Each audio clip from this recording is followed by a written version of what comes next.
Bueno, pues nada, muchas gracias de nuevo por estar aquí. Y tenemos ahora una mesa que es un enfoque distinto. Estamos hablando de calendario de vacunas a lo largo de toda la vida. Luego es el momento de empezar a hablar de las enfermedades o de los patógenos, cómo interactúan con nosotros a lo largo de toda la vida. Ya no vamos a hablar del niño y el adulto, sino que vamos a hablar de la infección por el mismo microorganismo a lo largo de la vida. Y para eso tenemos tres ponentes extraordinarios.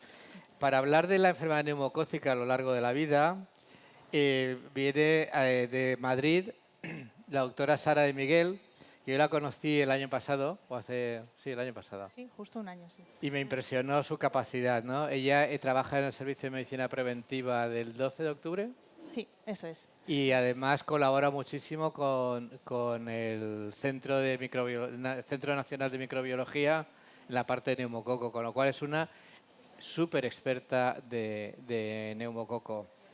Luego, para hablar del VRS a lo largo de la vida, tenemos a Mara, que la conocí también el otro día. Y ya ahí se acaba. Y luego a Iván Sanz va a hablar de la gripe también a lo largo de toda la vida. Y a Iván sí que lo conocí ayer. Lo conocía de referencias, hemos hablado por teléfono. Trabaja en el centro es el de la OMS, ¿no? De microbiología. Sí, Centro Nacional de Gripe. Centro Nacional de Gripe. Y es un gran experto en gripe. Colaboramos mucho con Fisabio, con ellos, o vamos a colaborar mucho a través de Alex, que no ha podido venir. Pero nada, encantado de tenerlos a los tres aquí. ¿Y empieza? Y empieza Sara. Muchas gracias.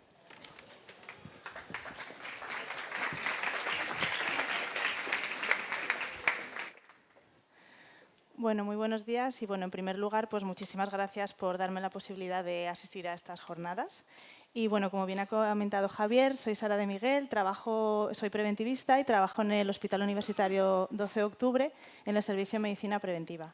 ¿Vale? También pertenezco al CIBER de enfermedades respiratorias del Instituto de Salud Carlos III y a través de este grupo es como colaboro con el Laboratorio de Referencia de Neumococo del Centro Nacional de Epidemiología, que está liderado por Juan Carlos Ando, por José Yuste. Entonces, bueno, quería también en primer lugar darle las gracias porque muchos de los datos que voy a presentar son datos que han sido publicados en algunos de los artículos, pero también hay algunos datos que también voy a presentar que no están publicados y entonces él ha tenido la amabilidad de cederlos pues, para que veamos un poco más actualizado el panorama actual de neumococo en España. ¿Vale? Son datos nacionales y bueno, el corte que hemos hecho es a 31 de diciembre del año pasado, del 2022. Y bueno, entonces, bueno, en primer lugar, me gustaría presentar lo que ha sido la evolución de la enfermedad neumocócica invasiva en España desde el año 2009 a 2022, como decía, a corte de 31 de diciembre de 2022.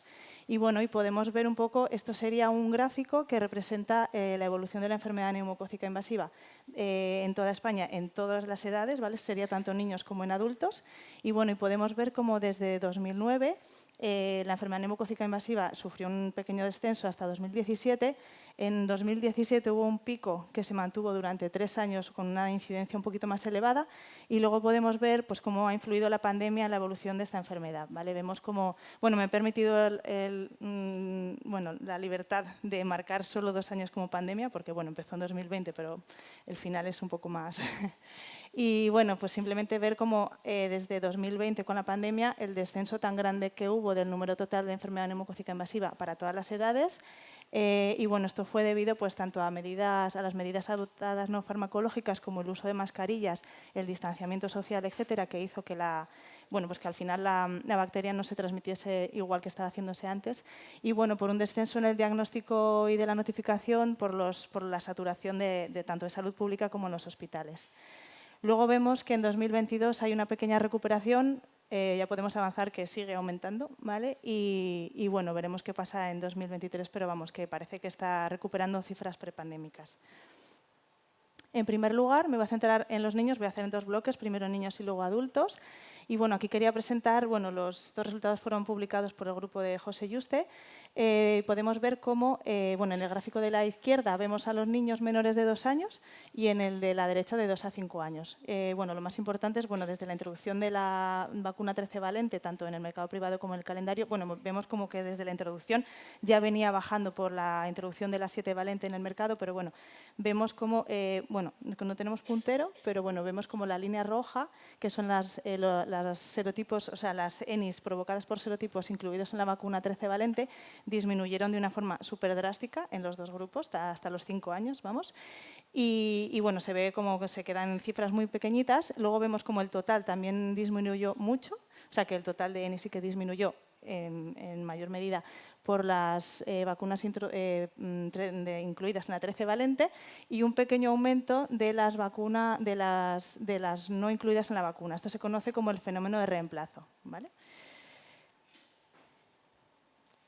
Vale, ¿qué ha pasado en los últimos años? Aquí tenemos un poco el panorama de los serotipos más frecuentes, más prevalentes ahora mismo, ¿vale? Desde 2019, 2020, 2021 y este un último año. Y un poco el efecto que ha tenido la pandemia en lo que ha sido la distribución de serotipos en los niños. Estos serían los niños de 0 a 17 años y bueno, vemos como el serotipo 8 es el más frecuente en la época prepandémica, en 2019, y luego seguido del 24F. Esto se mantiene en 2020 y luego, bueno, el serotipo 24F se mantiene entre los más frecuentes a lo largo de los 4 años y vemos ya que en el 2022 el serotipo 3 es el que se pone en cabeza por delante del 24F.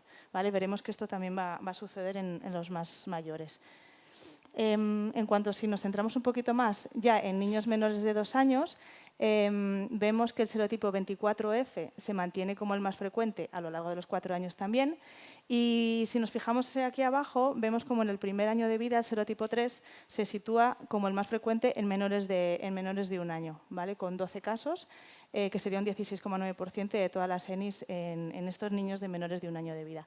También vemos como en 2022, pese que el 24F es el más frecuente de 2019 a 2021, en 2022 el 3 se sitúa también entre los más frecuentes, aunque continúa siendo el 24F el más frecuente.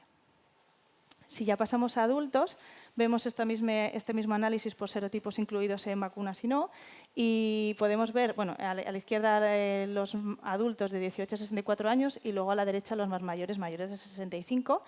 Y vemos que en el periodo de 2009 a 2019 hay una disminución de la enfermedad neumocócica invasiva por serotipos incluidos en la vacuna 13 valente, todo esto gracias a la inmunidad indirecta. Y luego también, pues como hemos visto en niños, un aumento de los serotipos, en este caso únicos de la 23 valente, que no estaban incluidos en la 13 pero sí en la 23, y un aumento de los casos por serotipos no incluidos en ninguna de las vacunas.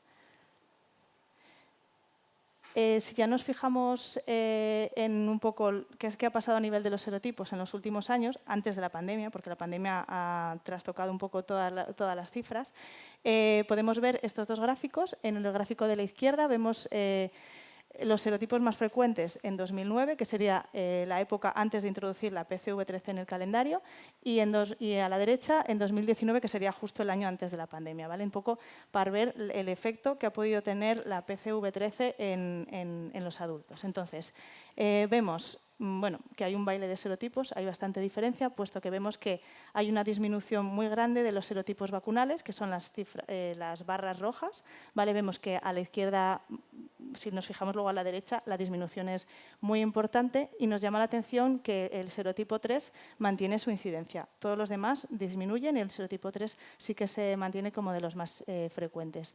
También nos llama mucho la atención cómo el serotipo 8 aumenta muchísimo en incidencia como serotipo no PCV13. Si nos vamos ya a los adultos un poquito más mayores, de 65 años y más, vemos lo mismo. Vemos como la disminución de serotipos incluidos en la vacuna 13 valente disminuye de forma muy radical. El serotipo 3 se mantiene en incidencia también. Y luego sí que vemos cómo hay un aumento también muy grande del serotipo 8 y también lo que nos llama la atención es que hay un aumento de serotipos no vacunales y los adicionales, que son los incluidos en la 23, pero no en la 13. A destacar, bueno, pues el 8, como vemos muy claramente en el gráfico, el 22F, el 33F, 9N y el 11A, que son los serotipos que aumentan. Si nos fijamos ya en los 5 serotipos más frecuentes en mayores de 65 años, vemos que hay una reducción, bueno, realmente hay una reducción muy grande de la enfermedad neumocócica invasiva durante el primer año de pandemia, disminuye un 62% de 2019 a 2020 y sigue disminuyendo de una forma un poquito más moderada durante el segundo año, de 2020 a 2021, que pasa de 620 a 504, esto en el número total. Y luego nos llama la atención como el serotipo 8 y el 3 han sido la principal causa de enfermedad neumocócica invasiva en mayores de 65 años, incluso en el periodo pandémico, se ha mantenido. ¿Vale? En 2019, estos dos serotipos representaban el 32% de todos los serotipos que causaban una enfermedad neumocócica invasiva y sí que vemos como en 2022, pese a ser los dos serotipos los que están como los dos más frecuentes, el serotipo 3 se pone a la cabeza y pasa a ser más frecuente que el serotipo 8. Quería mencionar este artículo publicado por el grupo de Ángel Gil, donde vemos la carga de enfermedad y la importancia de esta enfermedad, sobre todo por grupos de edad. ¿Vale? Vemos tanto en la tabla como en el gráfico, vemos como los extremos de la vida son las edades que provocan una mayor gravedad y una mayor hospitalización. Vemos claramente como en mayores de 65 se dispara muchísimo las tasas de hospitalización y también vemos como el primer año de vida también es importante para los niños más pequeños. He querido poner también la hospitalización por meningitis porque llama mucho la atención como en menores de un año las tasas de hospitalización son mucho más importantes, dando un poco la vuelta al gráfico, ¿vale? Donde la enfermedad neumocócica invasiva es más frecuente, o sea, las tasas son más frecuentes en mayores, pero en cuanto a meningitis, los más pequeños son los que salen más desfavorecidos. Y bueno, en este artículo que publicó, bueno, es un artículo que lidera Juan Carlos Sanz del Laboratorio Regional de Madrid. Entonces, es un artículo que publicamos y es un análisis de la Comunidad de Madrid durante el periodo 2007 a 2020, de todas las enfermedades neumocócicas invasivas declaradas. Y bueno, se hace un poco un análisis de la frecuencia por serotipos y de la letalidad. Es un artículo de letalidad, ¿vale? Entonces vemos como las barritas azules muestran los casos, los puntos de la letalidad y nos muestra como el serotipo más frecuente de la Comunidad de Madrid para todas las edades es el serotipo 8, seguido del 3. Pero es verdad que el 3 es un serotipo que tiene una mayor letalidad, mayor que el 8 y que bueno, la letalidad del serotipo 3 sería de casi un 20%, lo que quiere decir que 1 de cada 5 pacientes por enfermedad neumocócica invasiva por serotipo 3 fallece. También podemos fijarnos en el resto de serotipos que tenemos ahí. Vemos que está el 22F también con una letalidad bastante importante y bastante importante en frecuencia, pero quería destacar sobre todo también la letalidad por el serotipo 11, que se encuentra entre los más frecuentes y la letalidad es de las más importantes. Y ahora ya si nos centramos en los 3 serotipos más que me gustaría destacar en concreto, pues empezamos por el serotipo 8, que hasta el 2019 se ha mantenido como el más frecuente en la población adulta, en lo que es mayores de 18 años, aunque hemos visto que por encima de 65 años se pone el 3 en cabeza. Entonces vemos como desde 2009 ha aumentado muchísimo el número de casos, ¿vale? De 2009 a 2019 el crecimiento fue enorme. La bajada en los años de pandemia, pero esto es, bueno, no hay que tenerlo muy en cuenta porque al final bajaron todas las enfermedades neumocócicas invasivas o la declaración. Y bueno, vemos que está subiendo otra vez, no sabemos hasta dónde va a subir, pero bueno, sigue manteniéndose como el más frecuente en mayores de edad. Entonces, bueno, aquí simplemente demostrar que en mayores de 65 años y mayores de 18, el serotipo 8 es el más frecuente, seguido del 3. Y bueno, en los pequeños se sigue manteniendo el 24F como el más frecuente. Esto en 2019. En cuanto al 11A, bueno, vemos que es un serotipo que se ha mantenido bastante estable desde 2009, ha aumentado un poquito en los últimos años y bueno, es un serotipo importante porque bueno, se está viendo que se está viendo una resistencia a penicilina creciente en los últimos años. Vemos que desde 2012, aquí sería el color naranja, antes no se había detectado, esto es un estudio de la Comunidad de Madrid, ¿vale? Entonces no se había detectado ningún serotipo resistente, pero ahora vemos como la resistencia está aumentando y es algo que empieza a preocupar, ¿vale? El serotipo 11A hay que tenerlo en cuenta en cuanto a resistencia a penicilina. Y luego nos metemos ya con el serotipo 3, Que bueno, vemos, esto sería para todas las edades, aquí tendríamos de 0 a 17 años y abajo en los adultos, y bueno, vemos que el patrón es similar para todos. Al final vemos que es un serotipo que, pese a estar incluido en la vacuna, se ha mantenido en incidencia, como he comentado antes, hasta 2017, incluso en 2017 hubo un pico grande que se mantuvo en cifras un poco más elevadas durante 3 años, luego el descenso en la pandemia, pero vemos que después de la pandemia el efecto que ha tenido es enorme. De hecho, bueno, hay una subida muy importante, está subiendo en incidencia, parece ser, y bueno, si vemos en los más pequeños, vemos que incluso supera todo lo que eran las cifras prepandémicas. Y bueno, también destacar que bueno, en 2022 es el más frecuente tanto en mayores de 65 años como en menores de 1 año. Y luego también hay que tener en cuenta que es un serotipo que se asocia mucho a empiema y que en función de cómo se realiza el diagnóstico, si se hace por PCR o por otra técnica, puede incluso estar infradiagnosticado porque crece muy mal, ¿vale? Entonces, bueno, podría estar incluso infraestimado. Bueno, aquí es un estudio de resistencia que también fue publicado por el grupo de Juan Carlos Sanz y de la Comunidad de Madrid entre los años 2007 y 2021, un estudio de resistencia donde se ve que el 94,4% de los serotipos resistentes a penicilina pertenecen a 4 serotipos, que son el 11A, el 19A, el 14 y el 9V. Vemos que la resistencia a penicilina del serotipo 19A se ha mantenido a lo largo de los años, no ha variado, ¿vale? Sí que vemos que las cepas del 11A se han detectado todas las resistentes a partir de 2011 hasta la actualidad. Y bueno, pues destacar que la emergencia del serotipo 11A resistente a penicilina, que no es un PCV, no está incluido en la vacuna, 13 valente, es preocupante y de gran relevancia desde un punto de vista clínico, por su resistencia, y epidemiológico. Y en este otro artículo, también publicado por Juan Carlos Sanz, vemos cómo son los 9 serotipos con una sensibilidad reducida en general, ¿vale? Pero sí que vemos que el 19A y el 9V son los que muestran una multiresistencia, ¿vale? Sí que es verdad que se ha visto que en la Comunidad de Madrid son cifras bajas, que se han aislado todas entre 2014 y 2018, pero bueno, que es importante vigilar la evolución de los serotipos no susceptibles en los próximos años, sobre todo tras la introducción de las nuevas vacunas. Y en este artículo de Julio Sempere, liderado por el grupo de José Yuste, también vemos el análisis de resistencia a penicilina en España.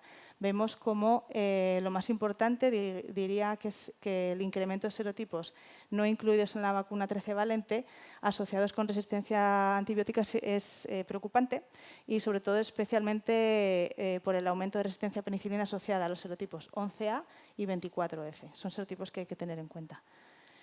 Y bueno, aquí presento las nuevas, bueno, que todos lo conocéis, ¿vale? Las nuevas vacunas antineumocócicas, la 15 valente y la 20 valente, que son las 2 nuevas vacunas comercializadas. Vemos los serotipos incluidos, el 22F y 33F son serotipos comunes y luego los 5 adicionales de la 20.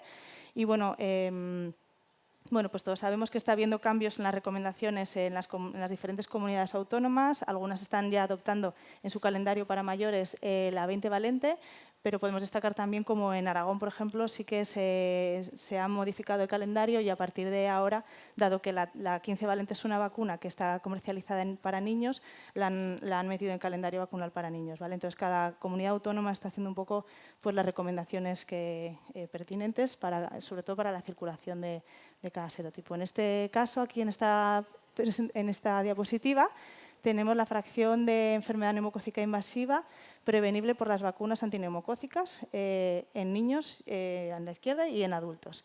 Entonces vemos que la vacuna 15 valente prevendría teóricamente un 9% más respecto a la PCV13 y la 20 valente un 24% más en niños y en adultos sería un 6% la PCV15 y la PCV20 un 33%.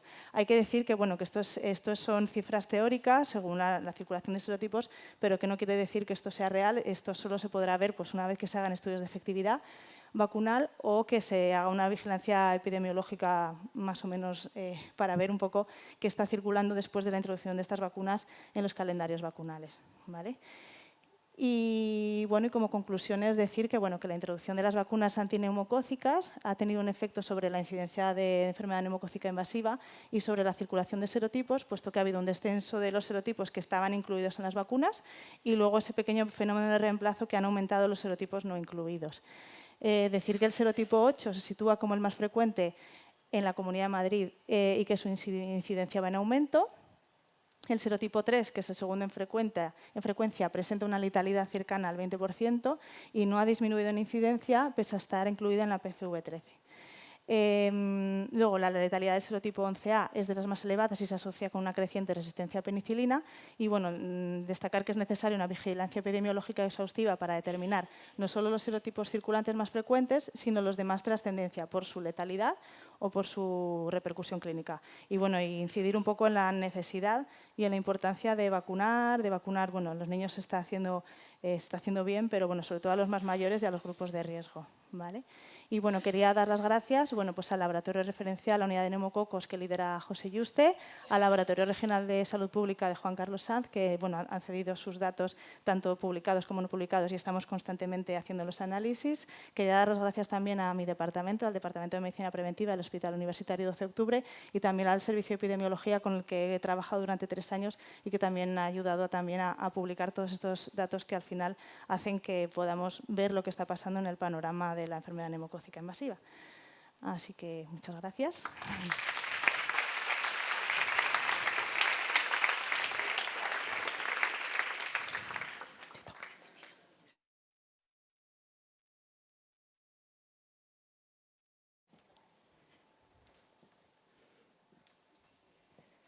Buenas tardes a todos. La verdad es que da un gozo inmenso ver la charla, vamos, todo tan lleno y es un placer estar aquí con vosotros. Yo voy a hablaros de virus respiratorio sincitial y mientras comienza, pues la verdad es que yo creo que Javier la ha clavado cuando ha hablado y ha dicho que realmente estas enfermedades son enfermedades que abarcan toda la vida. Y bueno, yo voy a intentar contaros realmente ese hecho y se llama el inicio de una nueva era en la prevención del VRS. Me vine arriba el día que puse el título, que me llamó Nati y me dijo, Mara, ¿qué pongo? Le dije, pon eso. Y diréis, jo, tú, ¿cómo se ha pasado? Pues no, y os voy a contar que no me ha pasado.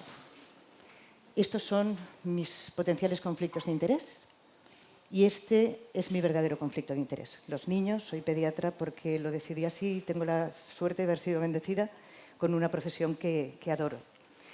Y bueno, pues los que somos pediatras, esta foto nos pone un poco los pelos como jarpias, porque los que no sois pediatras y sois médicos de familia también os pondrán nerviositos, porque sabemos que no solamente la gripe es la que impacta en nuestros inviernos, sino que previo a la gripe impacta el virus respiratorio sincitial.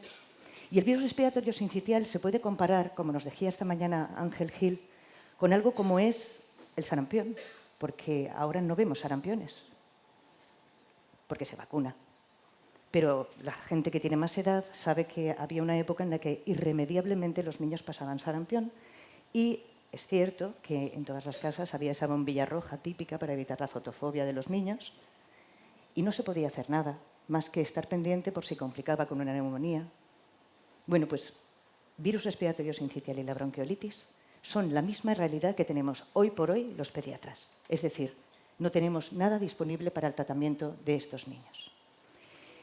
Y impacta, afortunadamente en nuestros casos, los niños tienen escasa mortalidad, pero se trata, por parte de la Organización Mundial de la Salud, de uno de los problemas más importantes e impactantes en el mundo. Fijaos que estamos hablando de que es la segunda causa de muerte en menores de 1 año después de la malaria. Estamos hablando de 33 millones de casos al año, 3 millones de hospitalizaciones, casi 60.000 muertes, sobre todo en países en vías de desarrollo donde no tienen capacidad de sostén respiratorio de estos niños pequeños. Y, como os decía Javier, en este momento tenemos la duda de si realmente estas sibilancias recurrentes y asma están relacionadas con un virus en concreto o no solamente es virus respiratorio sincitial quien lo produce y son otros más, pero lo que sí que sabemos es que un niño que tiene bronquiolitis tiene un impacto significativo en su calidad de vida en los siguientes 5 años. Y bueno, hablando de carga de enfermedad, evidentemente lo que más impacta en términos socioeconómicos es la hospitalización y evidentemente la posibilidad de que haya una mortalidad inherente a este patógeno. Pero ¿sabéis lo que implica en atención primaria para los pediatras? Los que somos pediatras lo sabemos. Y afortunadamente, pues gracias a los estudios de Fisabio, también tenemos unos datos significativos de estas bases de datos en la que sabemos que el impacto en atención primaria es cercano al 90%. Es decir, que todos los niños que tienen bronquiolitis van a necesitar una atención pediátrica por parte de su pediatra de atención primaria, que va a vigilar desde la ventana, porque poco puede hacer por él, porque los corticoides están contraindicados, porque los broncodilatadores no funcionan, porque las, digamos, nebulizaciones con suero hipertónico tampoco dieron resultado. Y acompañar a los padres en el sufrimiento que supone que un lactante de menos de 6 meses tenga un cuadro de dificultad respiratoria o de déficit respiratorio hasta que o mejore o ingrese en el ámbito hospitalario y pueda acabar incluso en una UCI. Fijaros, pues, que podríamos resumirlo de esta manera. Podríamos decir que a corto plazo tenemos, además, un riesgo inherente, como todos los virus sucede, de infecciones secundarias bacterianas, es decir, cuando hay un virus como la gripe o concretamente en virus respiratorio sincicial, lo que se ha visto es que hay una correlación significativa entre lo que es la infección neumocócica a que aparece después de este patógeno. Esto se va a ver en forma de otitis media neumonía. Y luego, a largo plazo, no sabemos, pero más o menos sí que sabemos que algo sucede con este impacto de virus respiratorio sincicial sobre la calidad de vida del niño que lo padece a lo largo del tiempo, hasta el punto de poder llegar a la edad de adulto y poder tener mayor riesgo de EPOC.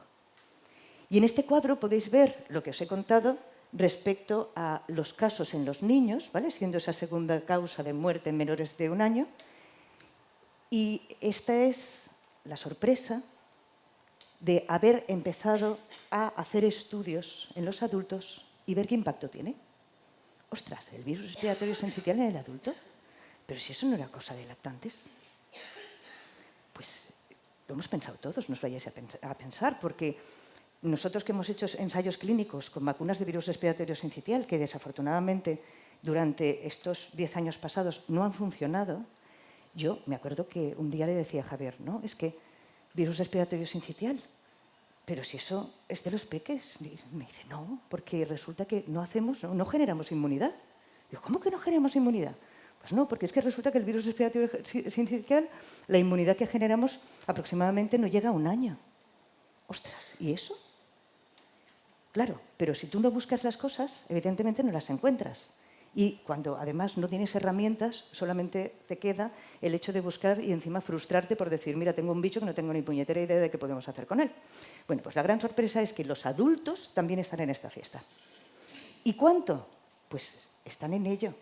Pero lo que se ha visto es que aproximadamente son 1,5 millones de episodios de infecciones por virus respiratorio sincicial de vías bajas. Sobre todo en personas de mayor edad y que tienen comorbilidades. Es decir, impacta, sí. ¿Esto es como una gripe? No. Estamos hablando de otro virus distinto, ¿vale? No nos liemos. La gripe cambia todos los años, virus respiratorios sinciciales mucho más estable. Tenemos 2 subtipos que ahora os mostraré, pero lo que sí que sabemos es que el adulto de mayor edad y con comorbilidad va a tener un impacto de virus respiratorio sincicial. Toma castaña. Fijaos que estamos hablando de que entonces volvemos, como nos mostraba Sara antes, en las edades extremas de la vida, a estar afectado por un virus que aprovecha la situación de inmadurez en el lactante y de disminución de inmunidad en las personas más mayores. Fijaros que os decía que tenemos diagnóstico. Llegó la COVID y los internistas se pusieron a hacer PCRs y se encontraron que estaba el virus respiratorio sincicial. Mi cuñado, que es internista, venía y me decía, ostras, Mara, tenemos una cantidad de octogenarios con virus respiratorio sincicial y te sorprende. Y me decía, pues sí, porque nosotros como internistas pensamos en la gripe, pero en otro virus que además puede impactar de forma significativa. Diagnóstico inespecífico, porque es como cualquier otro virus. Si no sabes la etiología, no sabes que el virus está ahí. Manejo, como os he dicho, y lo sabéis todos, no existe tratamiento. Y prevención, pues hasta ahora no había. Y por eso me he venido arriba y os he dicho que es un cambio de era. Porque lo que vengo a contaros hoy es que ya tenemos herramientas y yo creo que eso es fundamental y todos tenemos que conocerlo, siendo muy conscientes de que este virus se conoce aproximadamente hace unos 60 años.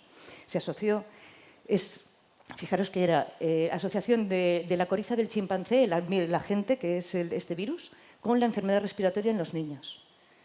Y es un journal de 1960.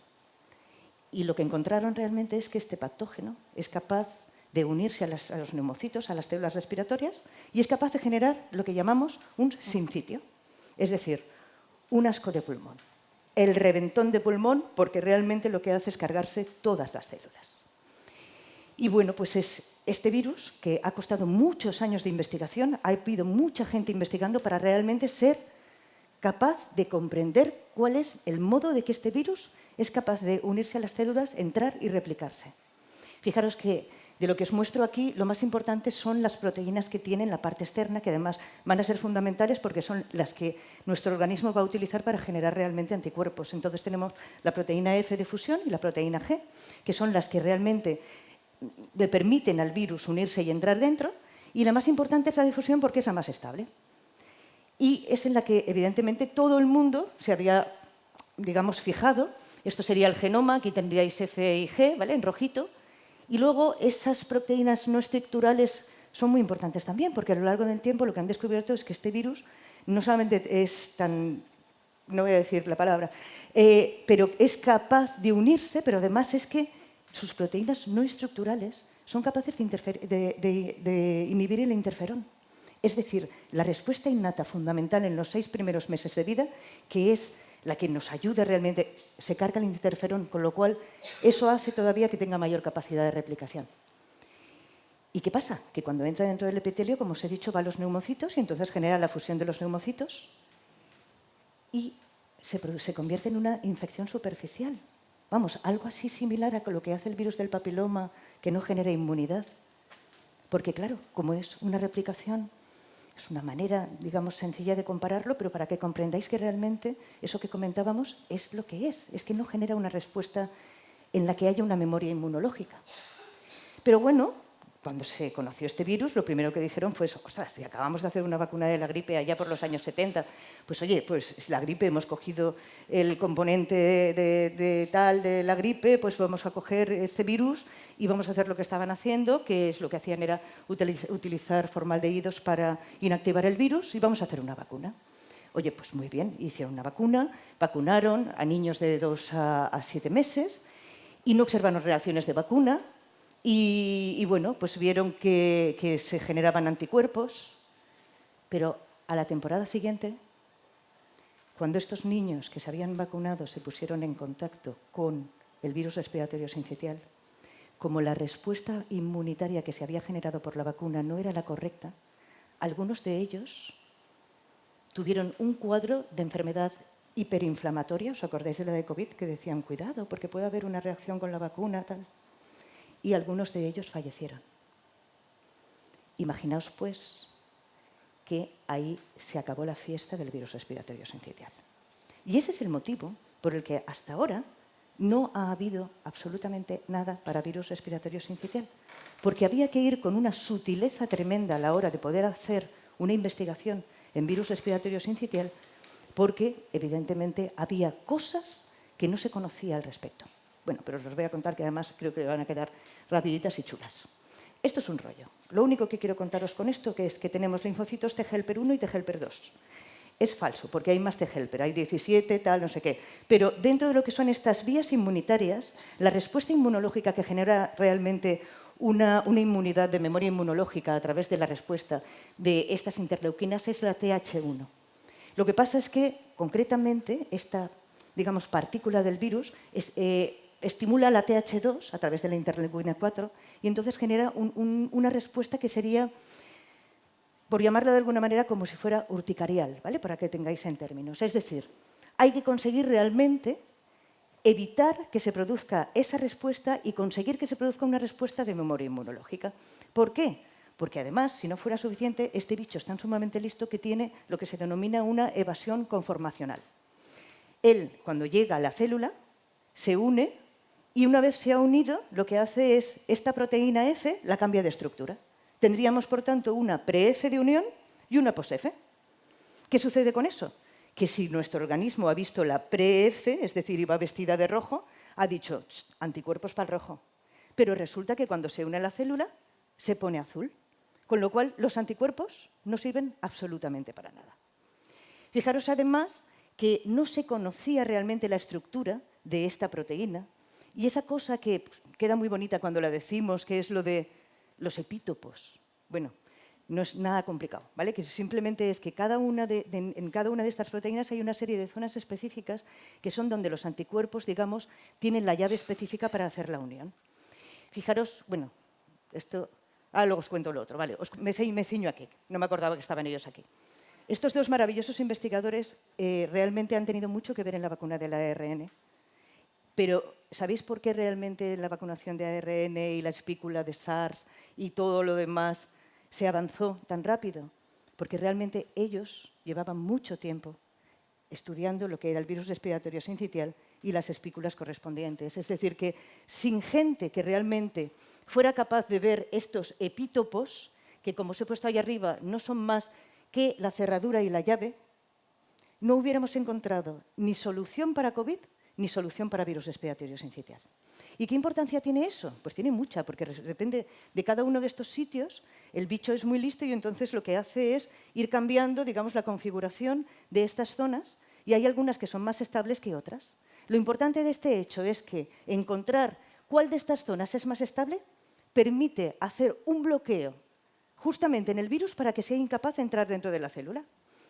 ¿Qué ocurre? Que las estrategias que se han generado, sobre todo han contemplado a lactantes. Y digamos que en esta fiesta vinieron también, en el momento en que vimos que las edades extremas de la vida se afectaban, poder también cubrir a la población de mayor edad. Pero no hay que olvidar que uno de los mecanismos por los cuales los lactantes se protegen es la vacunación de las gestantes, con lo cual era otro lugar que había que explorar. Y, sin duda alguna, si hay niños que no pasen el virus respiratorio sincitial cuando son más chiquititos y se les puede evitar que tengan una bronquiolitis, aunque sea más leve, también había que indagar respecto a la vacunación de los más mayorcitos. Y esta de aquí, ¿vale? Con esta yo podía terminar ya. Pero bueno, como me quedan 5 minutos, os voy a hacer un completo de lo que puedo ofreceros en este momento, de lo que va a venir. Aquí tenemos recogidas todo lo que son las vacunas y una novedad que forma parte de nuestros calendarios y que ha hecho que le cambiemos el nombre a los calendarios de vacunas y pasemos a llamarles calendarios de inmunizaciones. ¿Por qué? Porque los que estamos aquí todos sabemos que existen las inmunoglobulinas y las gamaglobulinas. Pero si fuéramos más específicos, podríamos utilizar gamaglobulinas como hace nuestro organismo. Nuestro organismo es capaz de generar anticuerpos que van directamente dirigidos a una zona concreta, ese epítopo que os he dicho. Y esos son las diferentes clonas. Se dividen en anticuerpos policlonales, que son los que generamos, y luego cada clona es monoclonal. Pues imaginaos que fuera posible generar para la zona que os he enseñado yo de esa cerradura un anticuerpo específico que fuera capaz de unirse justo ahí y bloquear la entrada en la célula. Pues eso se lo debemos a estos señores que se llevaron el premio Nobel, no me acuerdo, creo que fue en el 80, porque se les ocurrió la maravillosa idea de unir células tumorales inmortales junto con células que eran capaces de generar anticuerpos. ¿Y qué hicieron? Crear lo que se llaman hibridomas, que son capaces de generar infinitamente anticuerpos monoclonales. Hicieron algo maravilloso, que fue no patentarlo.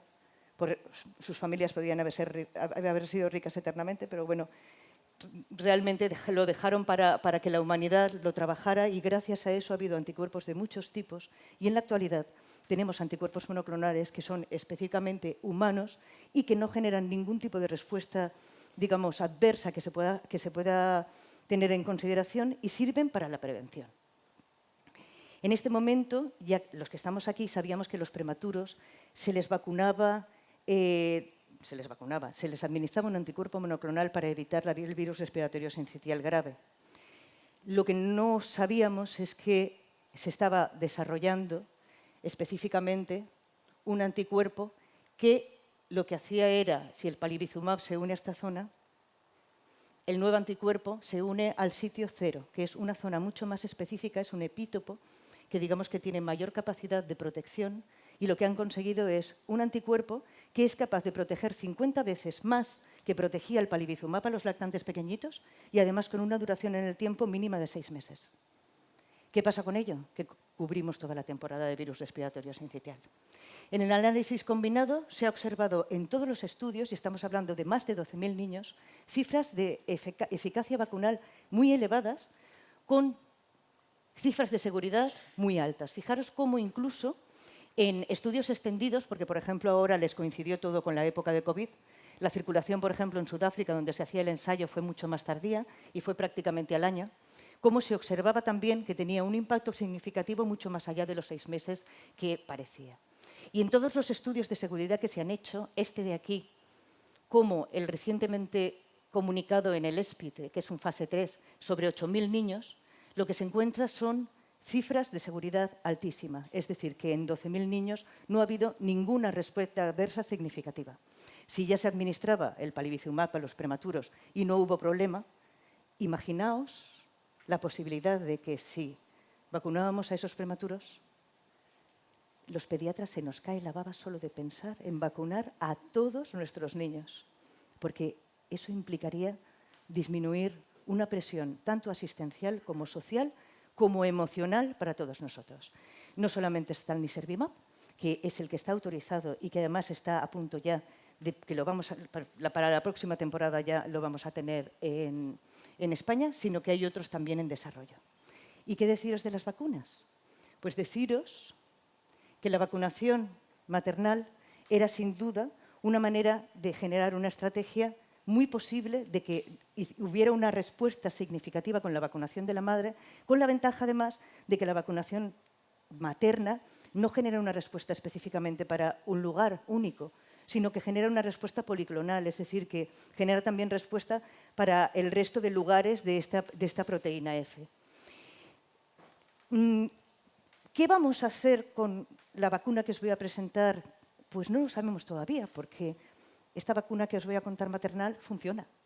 Y funciona muy bien. Tenemos anticuerpos monoclonales y tendremos que ver en este momento que han venido los Reyes Magos y tenemos bicicleta, tenemos la Nintendo, tenemos tal, cuál va a ser la estrategia. Lo que sí que puedo contaros de esta vacuna es que dentro de las 3 que se ensayaron, estas 2 primeras no funcionaron y solamente ha funcionado esta otra vacuna de aquí, que además tiene datos muy, muy buenos respecto a lo que es en sí el título de anticuerpos que se transmite en forma de IgG específica a través de la placenta y que ya en este momento está autorizada por la FDA y pendiente de que con procedimientos acelerados dentro de nada la podamos tener también disponible para la vacunación de nuestros gestantes. Fijaros que lo que ha demostrado es que realmente tiene esta transmisión de anticuerpos, como hacemos con tosferina, y más nosotros que tenemos coberturas vacunales tan altas, que hay posibilidad de que realmente estos anticuerpos se transmitan al niño, con lo cual hay una posibilidad de hacer una protección durante estos 6 meses de vida, con lo cual una vez ya, y me queda nada, voy simplemente a daros una pincelada para el adulto, una vez ya nos hemos centrado en lo que más nos importa a los pediatras, perdón, pero era lo primero que tenía que contar, contaros que en este momento tenemos 4 vacunas para la protección del paciente, tanto con cronicidad como el paciente que pueda tener mayor edad, frente a virus respiratorio sincitial, que están dando datos de protección tan buenos como hemos visto en los anticuerpos monoclonales o en la vacuna de la gestante. En estas 3 vacunas, este estudio tuvo unas cifras aproximadas de un 82% de protección, con ese intervalo de confianza que veis aquí. Esta vacuna ya está autorizada por el 26 de abril y el 3 de mayo la FDA también la aprobó. Esta vacuna de Pfizer también con resultados para la prevención de enfermedad grave muy elevados. Esta vacuna está en fase de autorización. Fijaos, estamos hablando de enfermedad por confirmada con al menos 2 síntomas de casi un 70%. Y luego tenemos 2 vacunas, esta vacuna de Janssen, que es una vacuna con un adenovirus, ¿vale? Es una vacuna recombinante, que también tiene unas cifras de eficacia cercanas pues eso, al 80%. Y esta vacuna, que es de Moderna, que es de ARN y que también en los datos en los que se conocen en este momento, los datos de los primeros resultados, también tiene cifras de protección cercanas a un 80%. ¿Qué quería concluir? Pues quería concluir recordándoos que desde ahora en adelante es fundamental que tengáis en vuestra cabeza que virus respiratorio sincitial, como decía Javier, no solamente afecta a los niños, sino que afecta a toda la población. ¿Cuánto? Estamos en ello. Os iremos contando qué es lo que sucede. Que no tenemos tratamiento y que no lo hemos tenido porque sabéis que los antivíricos ni siquiera funcionan adecuadamente y además en los niños en los que se ha puesto realmente no ha tenido impacto. Es decir, que lo único que tenemos es la opción de estas prevenciones actuales que han dado muy buenos resultados. Sin duda, hay un cambio de era y hay un cambio de era que va con vacunación activa y por primera vez con anticuerpos monoclonales que van a ser, yo creo que una herramienta fundamental a la hora también de proteger este virus respiratorio tanto en niños como en adultos. Y nada más, gracias.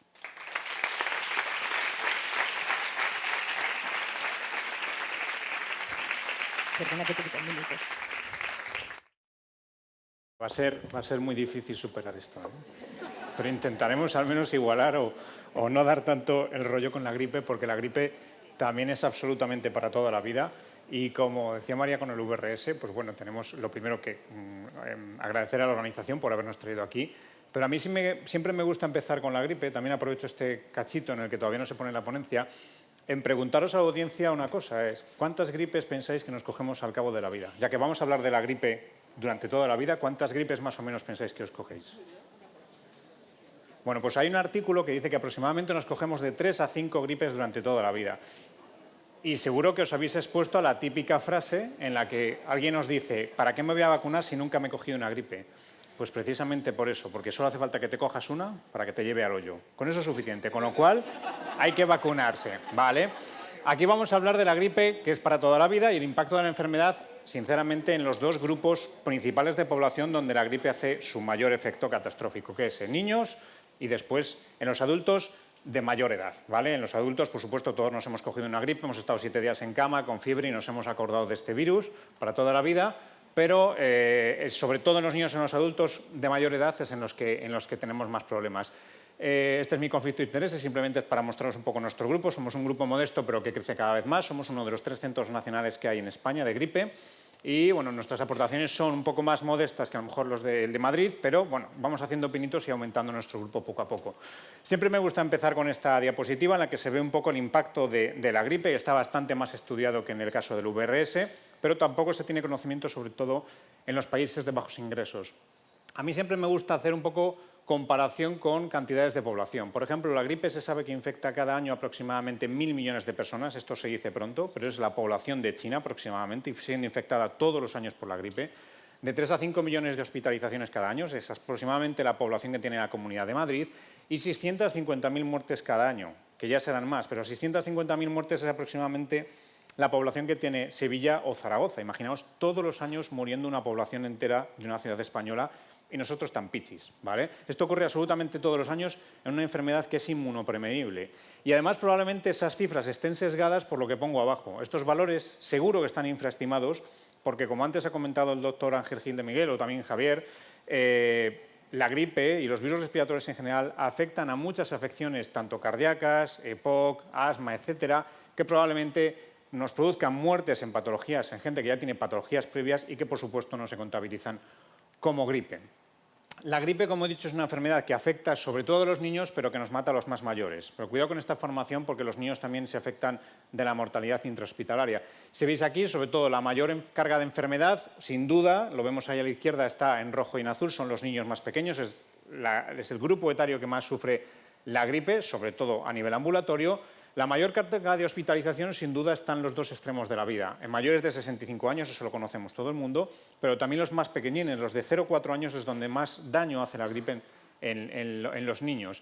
Y la mayor carga de enfermedad, pues bueno, sobre todo, claro, en las personas que tienen patologías previas, en la gente que tiene más de 65 años, pero también, como veremos después, los niños no es baladí.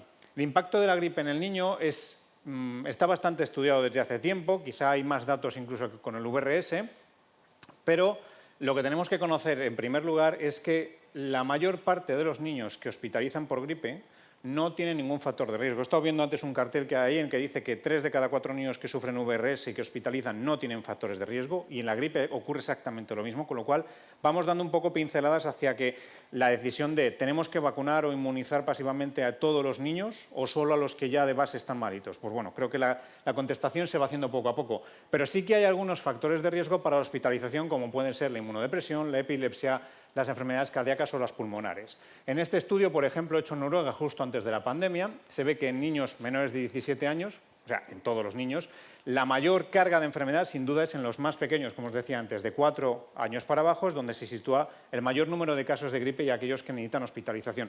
Luego va evolucionando hacia menos a medida que pasa la edad, pero yo siempre quiero recordar pues eso, que entre el 60 y el 80% de los que hospitalizan no tienen ningún factor de riesgo. Y estos son datos muy crudos y muy dolorosos, porque son el número de muertes en los que se ha detectado gripe en Estados Unidos en los años anteriores a la pandemia. Por supuesto, en 2021 olvidámoslo, porque la gripe no circuló en general en todo el globo y, por tanto, los datos no son reales. Pero en Estados Unidos mueren del orden de, pues ya lo veis, 144, 195 niños cada año. Pueden parecernos pocos, ¿no? 200 en una población de casi 400 millones de habitantes, pero yo creo que una muerte infantil de una enfermedad que se puede prevenir es lamentable, ¿vale? Con lo cual, estos datos pues, nos dicen una cruda realidad. El 44% de estos niños que murieron eran menores de 5 años, el 6% en niños menores de 6 meses, que no son receptores de vacunas, ahí tenemos que tirar por vacunar a la mujer embarazada, y el resto eran en los de mayor edad, de 5 a 17 años. El 43%, fijaos, tenían una afección persistente, quiere decir que el otro 60% no la tenía, y solo el 22% hubiera sido elegible para vacunarse en temporadas anteriores. Fijaos en España, porque también hay datos muchísimo más sesgados, muchísimo más difíciles de encontrar, pero, por ejemplo, yo tirando del INE, ¿vale?, que tampoco es que sea una base de datos extremadamente robusta, pero nos da un poquito lo que ha pasado en los últimos 10 años desde la aparición del virus pandémico en el año 2009 hasta el año 2020, que fue más o menos la última temporada normal que hemos tenido. Pues bien, en estas 12 temporadas el INE ha registrado un total de 57 niños que han muerto por gripe, entre los cuales ya veis que, por ejemplo, en menores de un año, que es solo un añito de vida, 8, de 1 a 4 años, 18, de 5 a 9, 18 y de 10 a 14, 13. ¿Os parecen mucho? Sí. Pues ya veréis cuando veamos esta revisión que hizo el doctor Ángel Gil de Miguel, que ya no está aquí, pero ya me ha visto que la pongo en varias ponencias, en las que se centró exclusivamente en el año 2009 al 17 y en los más pequeñines, en los menores de un año. Y fijaos como la tasa de hospitalización en este periodo es de 159 casos por 100.000 niños menores de un año, en ese grupo de edad solo, y registraron 18 muertes de estos niños menores de un año en 2009-2017. Pues ahora tenemos herramientas para poder evitar esto. 18 muertes de una enfermedad, vuelvo a decir, inmunoprevenible, aunque sea vacunando a las mujeres embarazadas, creo que se puede evitar. Y además nos dice una cosa, tenemos muchísimo que hacer a la hora de registrar bien la mortalidad y la carga de hospitalización de una enfermedad que se lleva conociendo desde hace muchísimo tiempo y quizá no ha tenido los mismos hándicaps que sí que ha tenido el VRS durante su estudio, ¿vale? El INE no es una fuente fidedigna, por supuesto, y lo que tenemos que hacer... A mí me costó encontrar este tipo de estudios para España, no lo hay, para la Unión Europea hay alguno más, pero también es difícil encontrarlos, y yo se lo agradecí mucho a Ángel por traernos estos datos que yo creo que nos dicen una triste realidad. El otro grupo de edad, sin duda, en la gripe es el mayor de 65 años. Nosotros, la mayor parte, estamos en ese lapso entre la edad adulta avanzada y la edad infantil, y la gripe la sufrimos de otra manera, ¿no? Bueno, pues tenemos que estar una semana en casa sin ir a trabajar, algunos estarán mejor, otros peor, ya lo veremos, pero sin duda cuando uno cumple, y ya no digo 65 años, que es como un corte metodológico se ha puesto, sino que los 60 años quizá ese deterioro que ocurre a medida que uno va avanzando en años y en el que va aumentando la inmunosenescencia de nuestro cuerpo, pues impacta claramente en la mortalidad y en la hospitalización que tenemos con la gripe.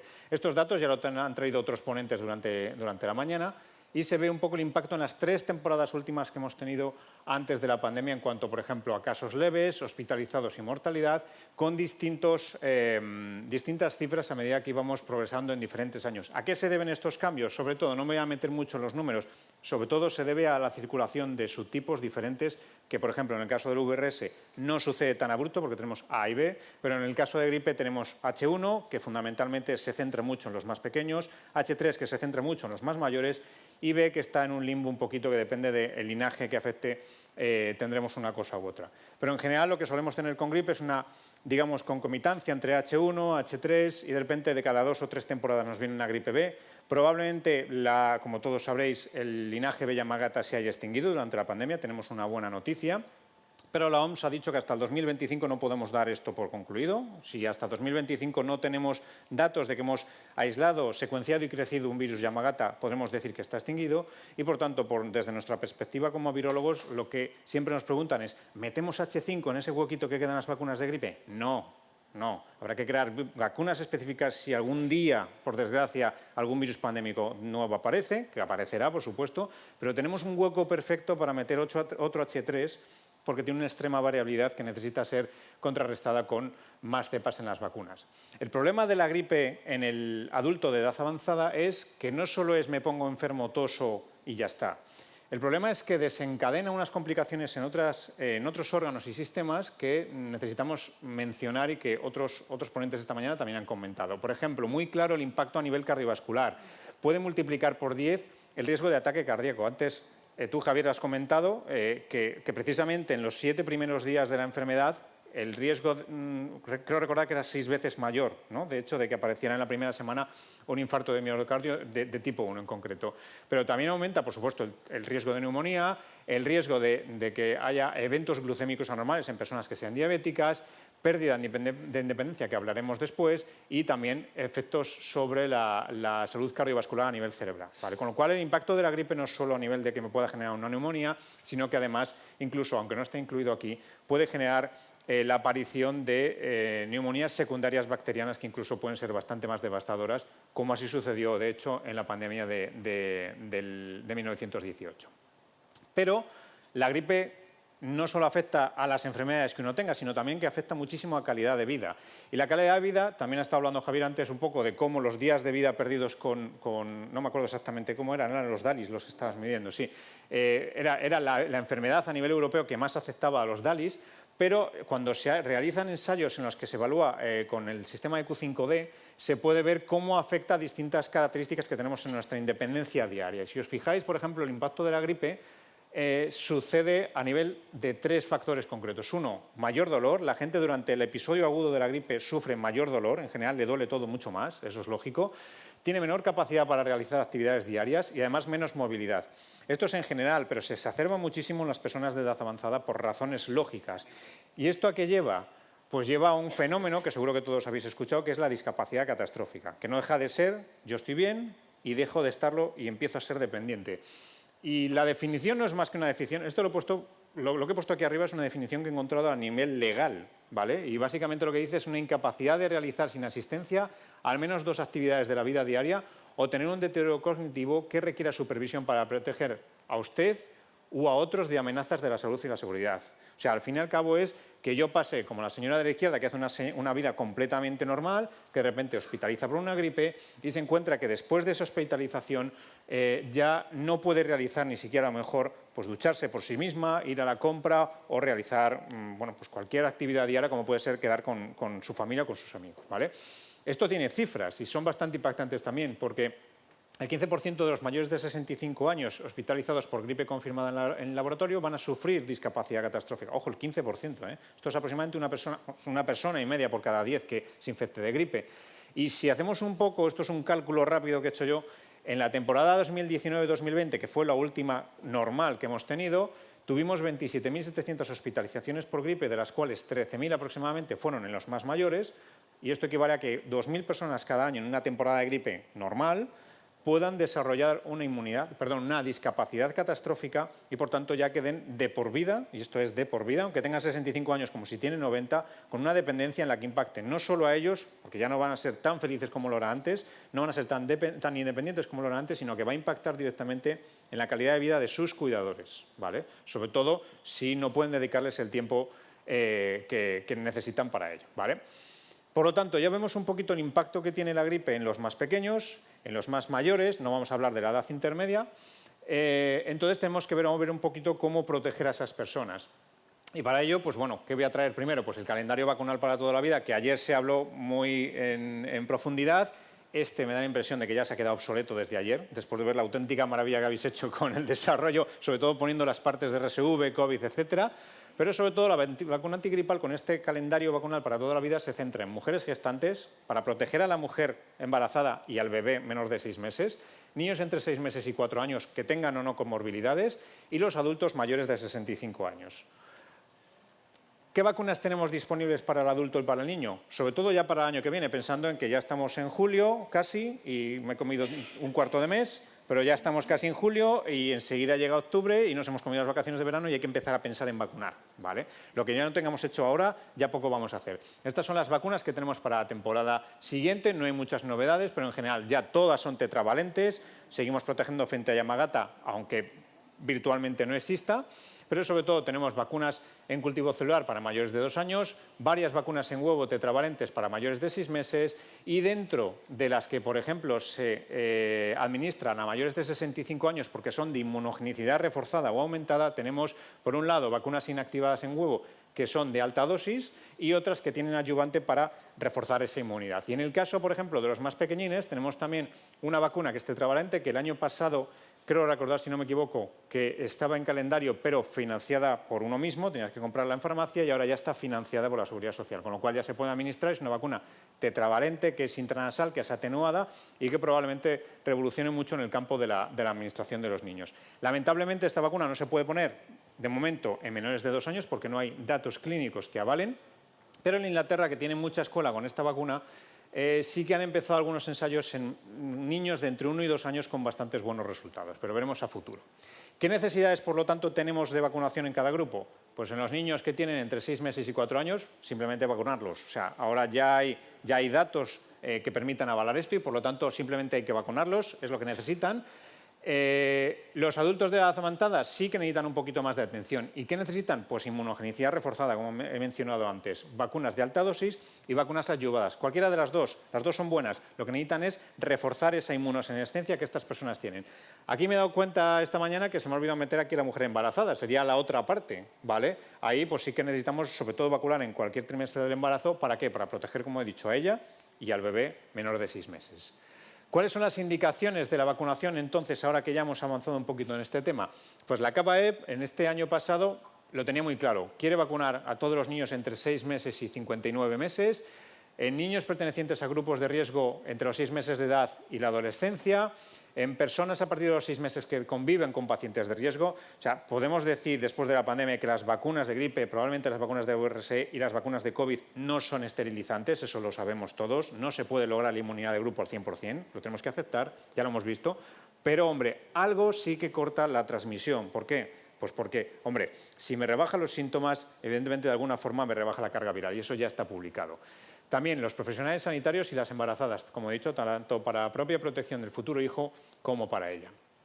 Y lo bueno es que esto ya no solo ha saltado de sociedades científicas a los profesionales, sino que ya ha saltado al Ministerio de Sanidad y por fin ya se ha dicho esta boca es mía y ha dicho que hay que vacunar frente a la gripe a niños sanos de entre 6 meses y 59 meses de edad, además de los de cualquier edad mayor de 6 meses que tengan cualquier factor de riesgo. Esta vacuna ya será implantada en todas las comunidades en esta temporada que viene, la 23-24, pero algunas ya se han puesto las pilas el año pasado, como Andalucía, Galicia y Murcia, y ya han puesto esta recomendación el año pasado. En esta parte de la derecha, que sale el Consejo Interterritorial de Sanidad, pues lo que ha sido es especificar un poquito para los 3 estamentos que hemos estado hablando durante toda la ponencia, a nivel prenatal, a nivel infantil y a nivel de la vacunación en mayores. No sé qué tal voy de tiempo, 3 minutos, perfecto, porque ya estoy acabando. Pero los CDC, que ya sabéis que América, Estados Unidos y tanto Canadá como Estados Unidos siempre han tirado mucho por la vacunación universal, ellos ya lo tenían claro incluso mucho antes que nosotros. ¿Por qué ellos quieren vacunar a los niños desde hace muchísimo tiempo? Vacunación universal en niños, porque reduce el riesgo de hospitalización, de enfermedad grave y muerte por la gripe. Ya hemos visto que eso es un trastorno y un drama para las personas, pero reduce además el riesgo de que, además de que puedan infectarse, al fin y al cabo ya sabéis que la vacuna de gripe, a pesar de que tiene, siempre lo hemos mencionado, que tiene datos muy pobres a lo mejor, o moderados, vamos a llamarlo así, de efectividad, pero para prevenir la enfermedad grave es buena. Quizá no tanto para la infección, pero lo bueno es que si no desarrollo síntomas, también evita que los niños, por ejemplo, falten a la escuela y que los padres también falten al trabajo, con lo cual va a impactar directamente también en el número de días perdidos de otras cuestiones que tenemos. También reduce el riesgo de complicaciones graves tras un episodio de gripe, especialmente en los niños menores de 5 años, que es donde hemos visto que tiene mayor efecto la gripe, y ayuda además a prevenir la propagación, más o menos, y esto un poco así, a grandes rasgos, entre los familiares y entre los amigos, ¿vale? Un poco lo que se llamaba cocoon protection o protección de nido. No me podía ir yo sin hablar del pecado original antigénico, porque esto es un tema que nos encanta, ¿vale? Y tiene mucho que ver con la gripe a lo largo de la vida. ¿Qué es? Bueno, pues se ha puesto muchísimo de manifiesto durante la pandemia con el tema del COVID, de si el SARS-CoV-2 podía también influir, o las vacunas, en el tema de generar una respuesta inmune durante toda la vida que fuera sesgada. Con la gripe se conoce desde hace muchísimo tiempo y la respuesta es bastante sencilla. ¿Qué es? Lo primero que te infecta es lo que deja una impronta en ti y determina cómo van a ser las respuestas a esos microorganismos o a otros relacionados durante toda la vida. Es como el primer amor, ¿no? Que te deja marcado, pues la gripe también. La gripe y probablemente muchas enfermedades infecciosas. Y esto se ve muy bien con este PENAS, que está publicado en el 2014, que es brutal, porque muestra cómo probablemente la mayor mortalidad en la gripe del 18 se dio en personas jóvenes porque habían sido primo infectadas por un virus que estaba lejanísimo a nivel filogenético del H1N1 del 18, que es el H3N8.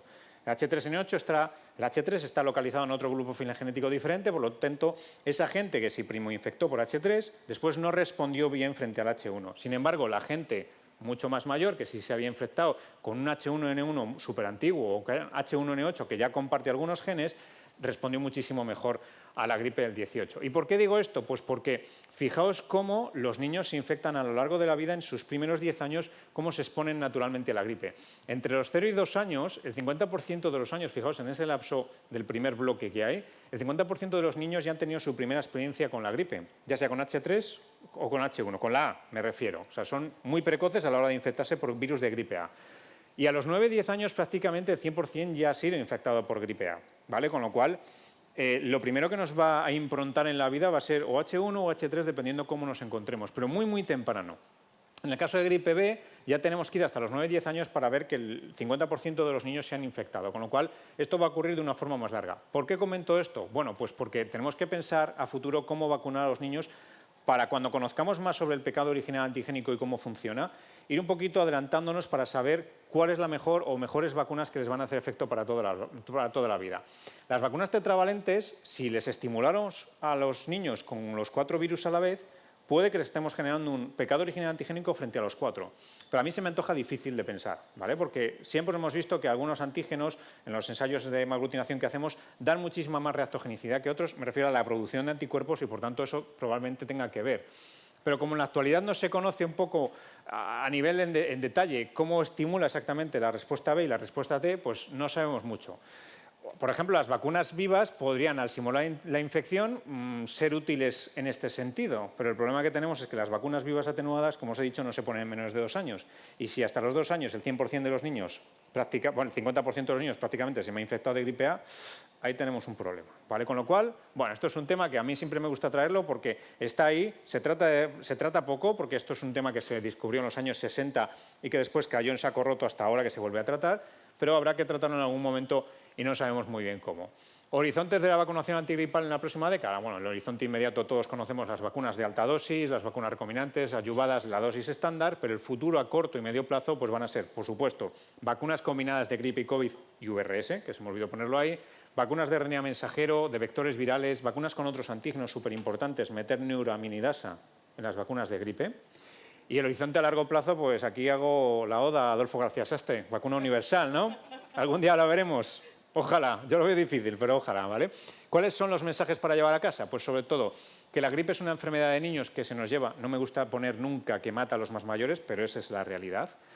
Pero la mortalidad infantil, aunque sea mucho más baja que en mayores, es un completo drama, sobre todo en un mundo que dispone de vacunas para poder protegerles, ¿vale? El 60% al 80% de los niños hospitalizados por gripe no tienen ninguna comorbilidad, por lo tanto la inmunización de los niños tiene que ir dirigida a todos, no solo a los que tienen alguna enfermedad de base.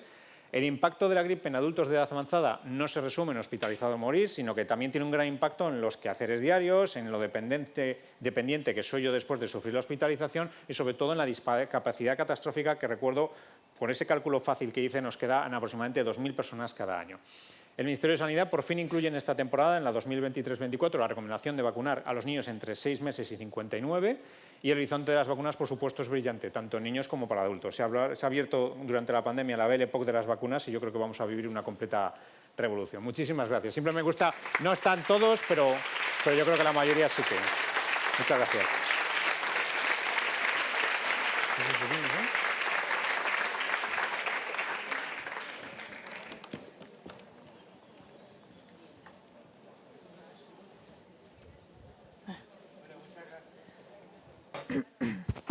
Muchas gracias a los ponentes por las presentaciones extraordinarias.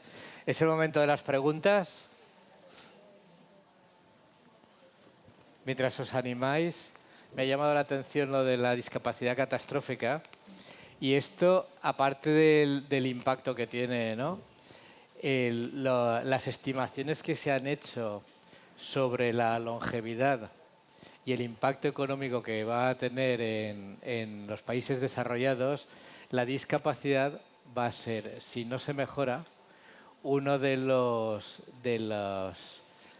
o la parte más importante que va a vaciar las arcas económicas de los países y de los sistemas sanitarios. Con lo cual, un objetivo de las vacunas tiene que ser ir contra la discapacidad catastrófica. ¿Alguna pregunta? Venga, ya os he dicho al principio que si tenéis que ser activos pensando y preguntar, sobre todo la gente joven, seguro que hay muchas cosas que tenéis.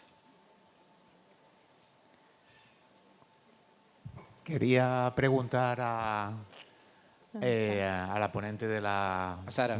A Sara, el tema de por qué crees que el serotipo 3 ha dado ese salto a niños cuando tradicionalmente ha sido un serotipo de adultos. Gracias. Bueno, la razón es difícil saberla. Bueno, sí que es bastante evidente lo que está pasando. Ya en los años anteriores a la pandemia se vio que aumentó bastante. Saberlo con una certeza importante es complicado, pero sí que se están viendo estudios y nosotros mismos estamos intentando ver a nivel más molecular qué está pasando, pero parece que se asocia bastante a las infecciones por gripe. Entonces, que hay el hecho de que en los años que ha habido una mayor incidencia de gripe, ese serotipo 3 ha sido más importante, en especial un genotipo, que es el 180, me parece. Y bueno, parece ser que va bastante unido, pero bueno, hay que estudiarlo más en detalle porque hay que ver que a nivel molecular qué está pasando, pero parece ser que sí que van por ahí los tiros. Sí, yo quería, hasta que pregunten algo, esta pregunta es para vosotras dos, para las mujeres. Y es que cada vez se está hablando más de la interacción virus-neumococo. Antes se hablaba solo de gripe, ahora es VRS y gripe. Entonces, si podéis adelantar algo y sobre todo, si verdaderamente ese impacto es tan importante como dicen, si en Estados Unidos y en el Reino Unido que se vacuna a los niños de gripe, si se ve que disminuye neumo también, y qué va a pasar si prevenimos el VRS en niños y en adultos. Hay un poquito bola de cristal. Sin duda, yo creo que partiendo de la premisa de que cada vez, como muy bien dices, está más claro que no solamente tenemos interferencias virales, sino interferencias virales bacterianas, que era además, yo creo que lo esperable. Lo que pasa es que no nos habíamos centrado en ello. Yo creo que si se comprueba realmente el impacto que podría tener virus respiratorio sincitial sobre lo que es en sí las complicaciones que conocemos todos desde la consulta, tendríamos un descenso significativo en la enfermedad. Y claro, partes de la premisa de lo que es gripe, pero estamos hablando de coberturas vacunales no muy elevadas en los lugares en los que has comentado, tanto, pues, por ejemplo, Estados Unidos como Reino Unido. Estamos hablando de coberturas vacunales que llegan a un 50. Yo creo que realmente impactaría de forma más significativa, pero lo que sí que está claro, por ejemplo, es que en los datos de los ingleses se observa una disminución en los niños vacunados de procesos de ingresos hospitalarios y de procesos neumónicos que evidentemente serían secundarios a la vacunación antigripal. Con lo cual, yo creo que estamos pues, en un momento en el que si realmente se hace una protección del lactante y esa protección es duradera a lo largo del tiempo, nos vamos a encontrar con la misma sorpresa que nos hemos encontrado también a lo largo del tiempo, que es que prácticamente en este momento ya nos quedan muy poquitas otitis medias gracias a la vacunación neumocócica y que si encima tenemos el impacto de virus respiratorio sincitial, la disminución de virus respiratorio sincitial, los pediatras nos vamos a quedar sin trabajo. Punto. ¿Alguna pregunta?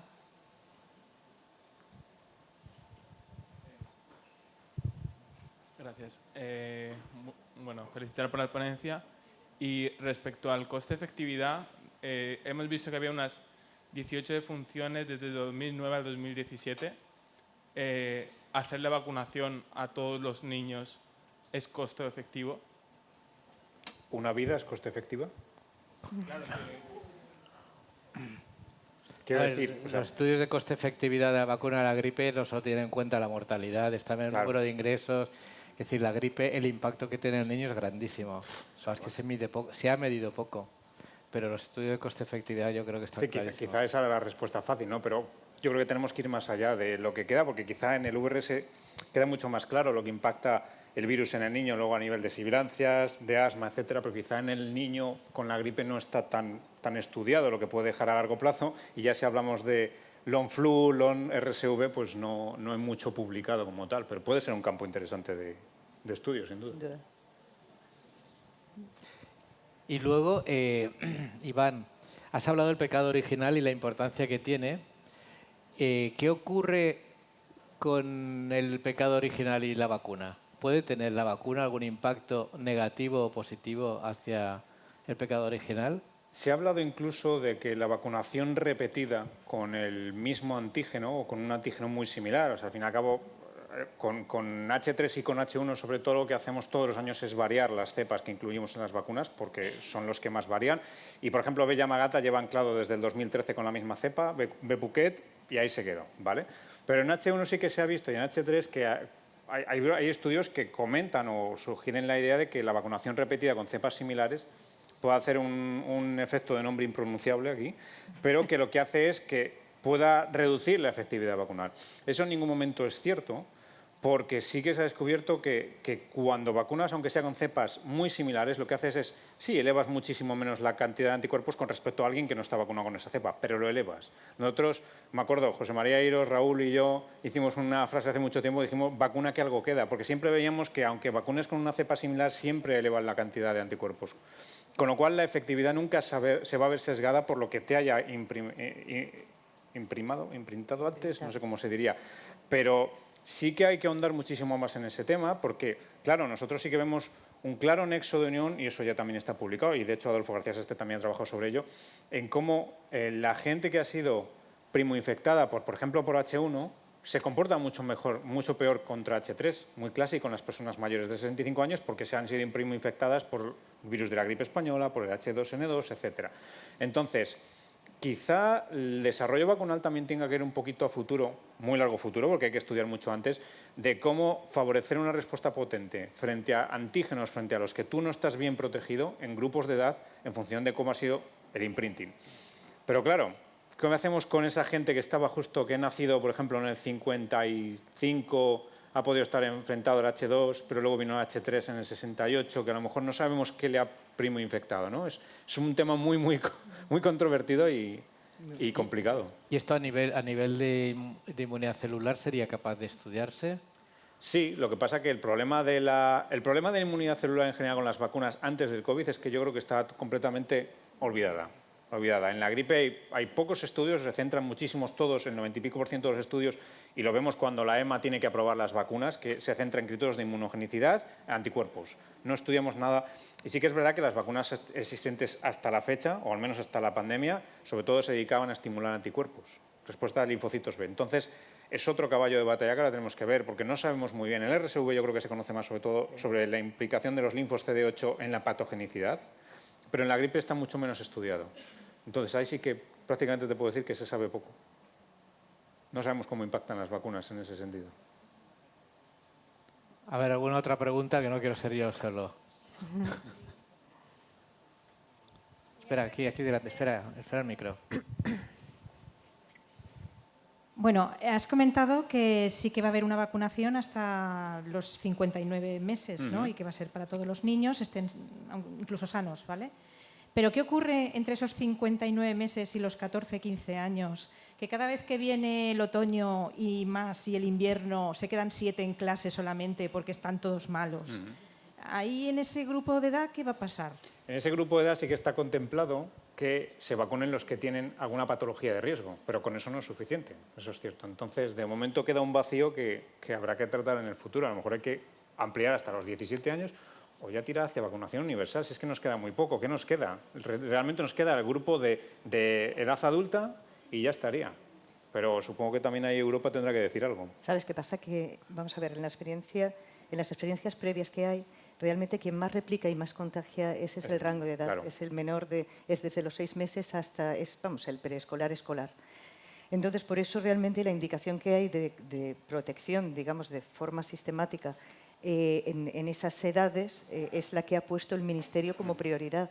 Sí es cierto que en otros países esa recomendación, digamos, se ha extendido hasta los 12, creo que los ingleses es 12 años, creo que son 11, 12 años. Entonces, las experiencias se han visto que realmente cuanto más vacunas, evidentemente más proteges.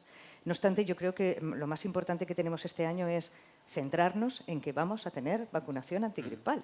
Yo creo que podemos hacer el YUPI porque al fin vamos a tener, y probablemente en nuestra comunidad valenciana tengamos también la vacuna inhalada, que eso no va a pasar en todas las comunidades. Yo creo que eso es una ventaja añadida porque vamos a tener mayor posibilidad de poder hacer una vacunación sin necesidad de pinchazo y que eso puede ser muy significativo a la hora de que los padres se adhieran en esto. Entonces, yo en sí, no os preocupéis por el resto de edades. Vamos a ver qué impacto tenemos, por lo menos con estas edades. Si tenemos una buena vigilancia, que habéis visto que todo el mundo aquí lo que ha hablado es de vigilancia epidemiológica, vamos a ver probablemente, como decía Javier, vamos a ver una disminución de incidencia de gripe y probablemente una disminución de enfermedades bacterianas. Sería la bomba. Y si lo conseguimos, meteremos caña para que pongan a más edades. A ver, Gaby. Hola. Gracias a los tres por vuestras excelentes ponencias, dan mucho que pensar. Y quería preguntar una cosa, igual es una pregunta muy simple. ¿Por qué no se puede utilizar la vacuna atenuada intranasal en adultos a partir de 18 años? Bueno, pues... Aparte de que no haya, imagino que no hay estudios, hicimos el ensayo clínico nosotros en Valencia. Y resulta que, fíjate qué cosa más curiosa, bueno, aquí está Mavi también que lo hizo, fue un ensayo además muy bonito y muy complicado porque era una recogida de muestra que la teníamos que hacer en aproximadamente las 24-48 horas del proceso y nosotros no nos encontramos con un incremento de sibilancias, ¿vale? En niños más chiquitines. Nosotros, creo recordar, era desde el año, Mavi, era desde el año, ¿verdad? Entonces, nosotros, el ensayo clínico era del año en adelante hasta los 5 añitos y entonces pues iba comprobando y en los efectos adversos del resto de países que participaban con nosotros hubo un incremento significativo de sibilancias en esa edad, del 1 a los 2 años. Por el hecho de que había un incremento y que había pues, mayor riesgo de que esos niños pudieran ingresar, se limitó a partir de los 24 meses.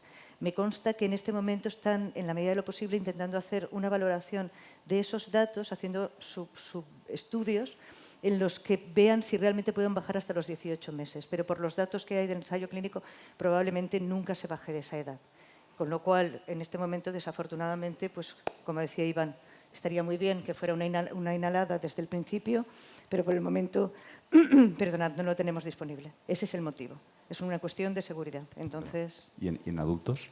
¿En mayores de 18 años? En mayores de 18 años, conforme va pasando el tiempo de la vacunación, ten en cuenta que la inmunosenescencia, la reacción que produce a nivel local es menor. Entonces, la EMA, por el motivo que sea, ha decidido poner la limitación en los 18 años. Pero, por ejemplo, en Estados Unidos se vacuna hasta los 50. ¿50 o 40? 50, 50, ¿verdad? 50.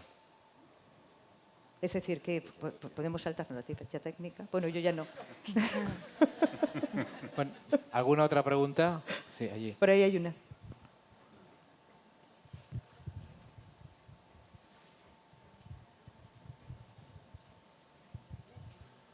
Bueno, muchas gracias a las tres por las ponencias. Yo tenía una pregunta respecto a cobertura, sobre todo de neumococo. Si creéis, algunas comunidades han incorporado la vacuna da 15 valente en niños y otras la 20 valente en adultos. Entonces, con la 15 valente realmente no presenta un problema de cobertura porque ya sabemos que en niños Esto no es un problema, hay mucha herencia, pero ¿qué impacto creéis que puede tener la incorporación de la vacuna 20-valente en adultos y en las coberturas que tenemos hoy? ¿Creéis que va a tener un impacto positivo el efecto de nueva vacuna, si vamos a lograr coberturas mayores a las que tenemos ahora de 5, de 10%? O, bueno, ¿cómo lo veis? Bueno, complicado saberlo, ¿verdad? A ver, ojalá sirva para concienciar mucho más y comenzar a vacunar a los mayores y a las personas con factores de riesgo. Es que es muy complicado saberlo, ¿verdad? O sea, sí que es verdad que es muy importante la labor de concienciación, porque si hasta ahora, sabiendo que tenemos vacunas, las coberturas han sido muy bajitas, creo que hay que hacer un impulso de concienciación para, pues eso, para comenzar a vacunar a todas estas personas. Ojalá, pero la verdad es que personalmente Yo creo que el lo veo efecto complicado. nueva vacuna será mínimo. Sí. Y que lo importante es que se ponga en la Comunidad Valenciana la vacuna 15 o la 20 en los mayores de 65 años. Eso sí que tendrá su impacto. Sí.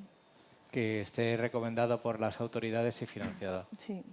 Y yo creo que una cosa importante también es que todos los que estáis aquí seáis conscientes de que se puede vacunar de neumococo durante todo el año y no solamente cuando pones la vacuna de la gripe, porque eso está, digamos, muy encorsetado en todo lo que es el personal sanitario, y que no solamente lo sepáis y os llevéis el mensaje, sino que lo difundáis para que la gente sepa que puede vacunar de neumococo siempre, ¿vale? Que no tiene que esperar a la vacunación antigripal. Muy bien, pues nada, muchísimas gracias a los ponentes por sus excelentes presentaciones. Bueno.